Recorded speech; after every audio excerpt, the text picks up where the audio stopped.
کہتے ہیں انسان پوری زندگی طاقت کے پیچھے بھاگتا رہتا ہے، لیکن ایک لمحہ ایسا آتا ہے جب اسے سمجھ آتا ہے کہ اصل طاقت دل کے سکون میں ہے۔ آج کی کہانی ایسے رومی سپاہی کی ہے جو دشمنوں کے دلوں میں خوف پیدا کرتا تھا، لیکن ایک رات ایک آواز نے اس کے اپنے دل کا خوف ختم کر دیا اور اس کی ساری زندگی بدل گئی۔ یہ اس زمانے کی بات ہے جب مسلمان اور رومی سلطنت کی سرحدیں ہمیشہ تناؤ میں رہتی تھی۔ رومی سپاہیوں میں ایک نام بہت مشہور تھا، مارکس، بہادر، سخت مزاج اور جنگ میں ناقابل شکست۔ لیکن مارکس کے دل میں ایک ایسی جنگ چل رہی تھی جو کسی کو نظر نہیں آتی تھی۔ اس کے چہرے پر طاقت کا غرور تھا، لیکن سینہ بے سکونی سے بھرا ہوا تھا، راتوں کو نیند غائب اور دنوں میں بھاری پن۔ ایک شام اسے خبر ملی کہ کچھ مسلمان مسافر قافلے کی صورت سرحد کے قریب سے گزر رہے ہیں۔ مارکس کے دل میں تجسس پیدا ہوا، یہ لوگ کون ہیں؟ اتنے کم تعداد میں، پھر بھی ان کا نام پورے ملکوں میں پھیل چکا ہے۔ آخر ان کے پاس ایسا کیا ہے؟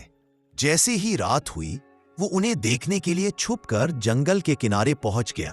مسلمان قافلہ ایک ندی کے قریب رکا، چاندنی زمین پر بکھری ہوئی تھی، اور اسی خاموشی میں ایک آواز ابھری۔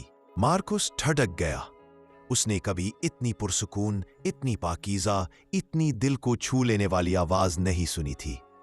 وہ کہتا ہے، مجھے سمجھ کچھ نہ آتا تھا، لیکن اس آواز نے میرے دل میں ساری جنگیں روک دی۔ میں پہلی بار اپنے اندر سکون اترتا ہوا محسوس کر رہا تھا۔ مسلمان نماز کے لیے تیار ہوئے۔ مارکس حیرت سے دیکھتا رہا کہ یہ لوگ کس محبت اور ترتیب سے اللہ کے سامنے جھکتے ہیں۔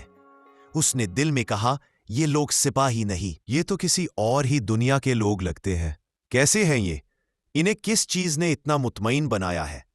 نماز ختم ہوئی تو قافلے کے ایک مسلمان نے جھاڑی کے پیچھے اسے دیکھ لیا۔ مارکس گھبرا گیا۔ اس نے سوچا وہ اسے پکڑ لیں گے، مگر مسلمان مسکرا کر بولا، آئیے، اگر آپ تھکے ہیں تو ہمارے ساتھ بیٹھیں، ہم دشمن کو بھی بھوکا نہیں دیکھتے، بیٹھیں، کھانا کھائیں۔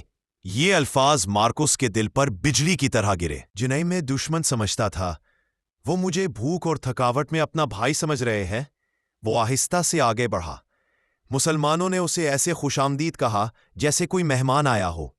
رات کے کھانے پر قافلے کے بزرگ نے اس سے پوچھا، تمہارے دل میں کیا تلاش ہے؟ مارکس نے سر جھکا کر کہا، سچ بتاؤں، میں طاقت رکھتا ہوں، عہدہ رکھتا ہوں، مگر سکون نہیں۔ میرے دل میں خوف ہے، خالی پن ہے۔ تم لوگ الگ لگتے ہو، تمہارے پاس ایسا کیا ہے؟ بزرگ نے نرمی سے جواب دیا، ہمارے پاس اللہ ہے، ہمیں جو کچھ ملتا ہے اس پر شکر کرتے ہیں، اور جو کچھ چھن جائے اس پر صبر۔ اللہ پر بھروسہ کرنے والوں کے دل کبھی بے سکون نہیں ہوتے۔ یہی اسلام ہے۔ مارکس پوری رات سو نہ سکا۔ وہ ندی کے کنارے بیٹھا قرآن کی تلاوت کی بازگشت سنتا رہا۔ اس کے اندر کچھ بدل رہا تھا، کچھ جاگ رہا تھا۔ فجر کے وقت وہ لرزتے قدموں کے ساتھ مسلمانوں کے سامنے آیا۔ اس کی آنکھوں میں نمی تھی، چہرے پر کیفیت بدل چکی تھی۔ وہ بولا، اگر تمہارا دین میرے دل کا خوف ختم کر سکتا ہے تو میں بھی اسی رب کو ماننا چاہتا ہوں جس کے سجدے نے مجھے بدل دیا ہے۔ مجھے کلمات سکھاؤ۔ قافلے کے بزرگ نے اسے کلمہ پڑھایا، اور اس لمحے مارکس ایک نئے انسان میں بدل گیا۔ وہ شخص جو طاقت کے زور پر زندہ تھا، اب ایمان کی روشنی میں جینا چاہتے لگا۔ کہتے ہیں، جب اللہ کسی دل کو چن لیتا ہے کو صرف ایک لمحہ پوری زندگی بدل دیتا ہے، اور یہی ایمان کا کمال ہے۔ اگر یہ اسلامی کہانی آپ کو پسند آئی ہو تو ویڈیو کو لائک کریں، اور مزید خوبصورت اسلامی ویڈیوز دیکھنے کے لیے ہمارا چینل لنگڑیال آفیشل سبسکرائب کر لیں۔ آپ کا ایک لائک اور سبسکرائب ہمیں مزید اچھا کام کرنے کا حوصلہ دیتا ہے۔ جزاک اللہ خیر۔